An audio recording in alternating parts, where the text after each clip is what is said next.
दोस्तों नमस्कार। तो मेरा नाम है गौरव और आज हम फिर से शुरू कर चुके हैं अपना ये लेक्चर, जिसमें आज हम पढ़ेंगे ऑर्गेनिक केमिस्ट्री का हाइड्रोकार्बन चैप्टर का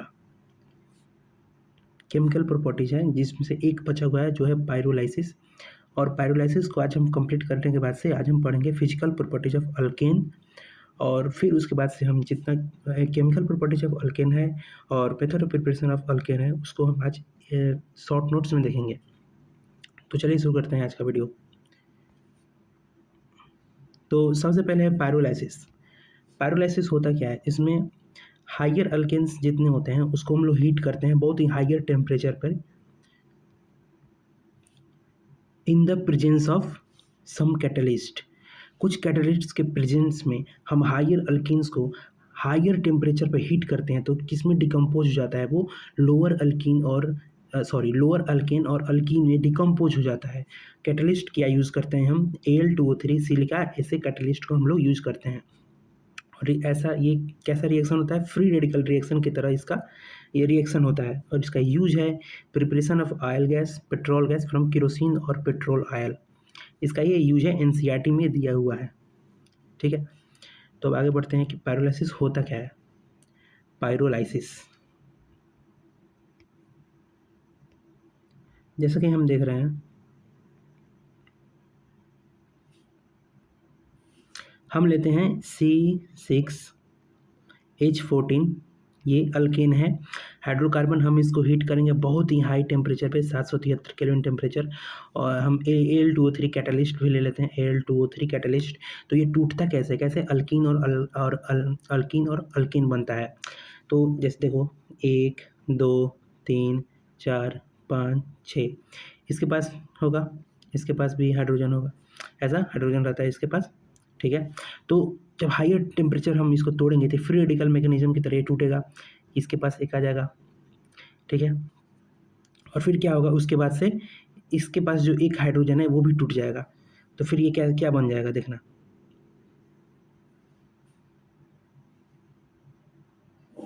तो यहाँ पे एक फ्री रेडिकल बना और फिर एक फ्री रेडिकल यहाँ बनता है इस कार्बन के पास। ठीक है, क्योंकि इसने अपना जो बॉन्ड बनाया हुआ था एक एक लोन पेयर ये शेयर करके वो दोनों अपना ले लेते हैं। और फिर यहाँ से भी ये हाइड्रोजन टूट के इसको चला जाता है, तो ये क्या बन जाता है, अलग से ये CH4 बन जाता है। और फिर यहाँ पर 1 2 3 4 5, ठीक है, एक वाला जो है CH4 बन गया, ये अल्केन बन गया अपना। ठीक है, और फिर ये वाला हाइड्रोजन इसका इस नंबर का इस वाला का ये वाला हाइड्रोजन टूट के इसको चला गया। फिर यहाँ पे भी एक इसके पास रह गया एक इलेक्ट्रॉन पेयर। अब ये दो इसका इलेक्ट्रॉन पर और इस कार्बन का इलेक्ट्रॉन पेयर क्या होता है कि दोनों मिलके डबल बॉन्ड बना लेते हैं, तो ये हमारा बन गया अल्कीन। ये होता है पायरोलाइसिस। साफ साफ नहीं लिखा हुआ है, कोई बात नहीं, रिवीजन ही तो है। ये Al2O3। ठीक है, तो हम आगे चलते हैं। तो ये है पायरोलाइसिस का एनसीईआरटी लाइन, इसमें लिखा हुआ है higher alkane on heating to higher temperature decompose into lower alkane and alkenes. इस डिकम्पोजिशन रिएक्शन में क्या होता है कि स्मॉलर फ्रेगमेंट्स जो होता है हीट के एप्लीकेशन से स्मॉलर फ्रेगमेंट्स में टूट जाता है, इसको हम लोग क्या बोलते हैं, पायरोलाइसिस और क्रैकिंग। तो ये उसका है, जैसे ये 6H14 है, 773 केल्विन टेम्परेचर पर ये टूटा हुआ है। देखो अल्केन में हाइड्रोजन गैस टूट गया, अल्केन और फिर यहाँ पे ये अल्कीन है। ठीक है, ये एग्जांपल है, इसको देख लेना, ऐसे समझ में आ गई। ये क्वेश्चन आ सकता है इसे। ठीक है, और ये जो कराएँ दिए हैं शुरू में हुआ था, इसका यूज है ये। और फिर यहाँ पे एक एग्जांपल दिया हुआ है, एक ये डोडिकेन कंपाउंड है, ये प्लेटिनम निकेल, ये इस रिएजेंट के प्रेजेंस में ये टूटते हैं हेप्टेन और पेंटीन में। कितना टेम्परेचर, 973 केल्विन टेम्परेचर। तो ये देख लेना, क्योंकि ये क्वेश्चन आ सकता है, इम्पोर्टेंट है, एग्जांपल रिएक्शन है। ठीक है, अब हम आगे चलते हैं। अब हम देखेंगे फिजिकल प्रॉपर्टीज। अगर कुछ भी समझ में नहीं आ रहा होगा तो एक बार कमेंट बॉक्स में लिख लेना। तो फिजिकल स्टेट, सबसे पहले फिजिकल स्टेट। ठीक है, तो C1 से लेके C14 सॉरी C1 से लेकर C4 कि कार्बन 1 से लेकर कार्बन 4 तक जितने हाइड्रोकार्बन अल्केन हैं, अल्केन का याद, ठीक है, अल्केन का वो क्या होते हैं, गैसेस के फॉर्म में होते हैं, गैसेस स्टेट में। फिर C5 से लेके C17 तक ये क्या होते हैं, लिक्विड के फॉर्म में रहते हैं,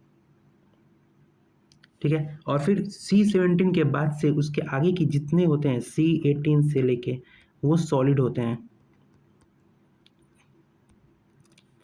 और मॉलिक्यूलर मास जितना बढ़ते जाएगा, ठीक है, मॉलिक्यूलर मास जितना बढ़ेगा इंटरमॉलिक्यूलर फोर्स उतना ही बढ़ते जाएंगे, इंटरमॉलिक्यूलर फोर्स बढ़ेंगे, ठीक है।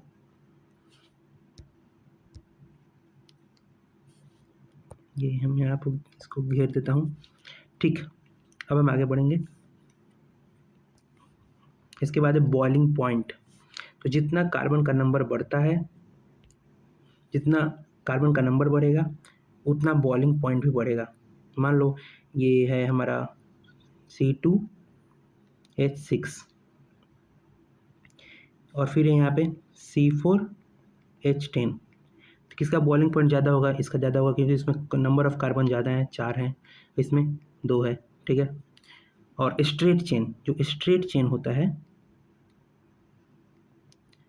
उसका बॉइलिंग पॉइंट ज़्यादा होता है in compare to branch chain. Branch वाले जो चेन होते हैं जिसमें ब्रांच लगे होंगे, जैसे मिथाइल हो गया, इथाइल हो गया, उनसे ज़्यादा बॉइलिंग पॉइंट होता है स्ट्रेट चेन वालों का, ठीक है। अब आगे बढ़ो। फिर है हमारा सॉल्युबिलिटी। तो एकदम सिंपल सी बात है कि अल्केन क्या है, हाइड्रोकार्बन, और ये हाइड्रोकार्बन कैसा होता है, ये पोलर होता है, सॉरी ये नॉन पोलर होता है। अल्कीन और अल्काइन पोलर होते हैं। तो ये नॉन पोलर है, तो लाइक डिजोल्व लाइक, ठीक है, लाइक डिजोल्व लाइक। पोलर किस में सॉल्युबल होगा, पोलर में। नॉन पोलर किस में सॉल्युबल होगा नॉन पोलर में। नॉन पोलर किस में होगा, नॉन पोलर में, ठीक है।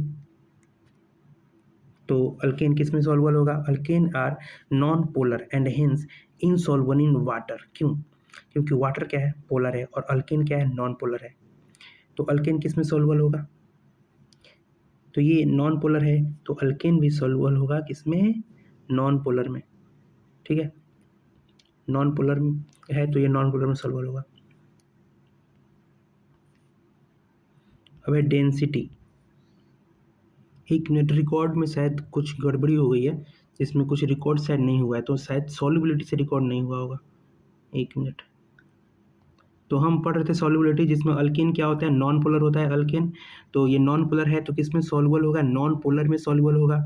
क्यों, जैसे कि हम जानते हैं कि लाइक डिजोल्व लाइक्स, ठीक है, लाइक डिजोल्व लाइक। तो इसको मिटा के रहने देते हैं, लाइक डिजोल्व लाइक। तो ये नॉन पोलर है तो नॉन पोलर होगा। नॉन पोलर का एग्जांपल क्या है, जैसे बेंजीन हो गया, जैसे ईथर हो गया, जैसे बेंजीन, ठीक है। तो हम आगे बढ़ते हैं। अब है हमारा डेंसिटी। तो अल्केन की density in comparison to water क्या होती है, कम होती है। अल्केन की density in comparison to water कम होती है, और जो डेंसिटी है ये slightly increase with molecular mass. जितना मॉलिक्यूलर मास बढ़ेगा उतनी डेंसिटी बढ़ेगी, ठीक है। अब है मेन चीज़ हम देखेंगे, जितने भी हमारा लास्ट का जो रिएक्शन था, method of preparation of alkane और केमिकल प्रॉपर्टीज ऑफ अल्केन, उसको शॉर्ट्स में, ठीक है। या फिर हम इसको अगले एक सेपरेट वीडियो में कवर करते हैं, क्योंकि ये 9 मिनट 10 मिनट का हो जा रहा है, ठीक है। तो थैंक यू, और जो भी चैनल पे नया है प्लीज़ सब्सक्राइब कर दो।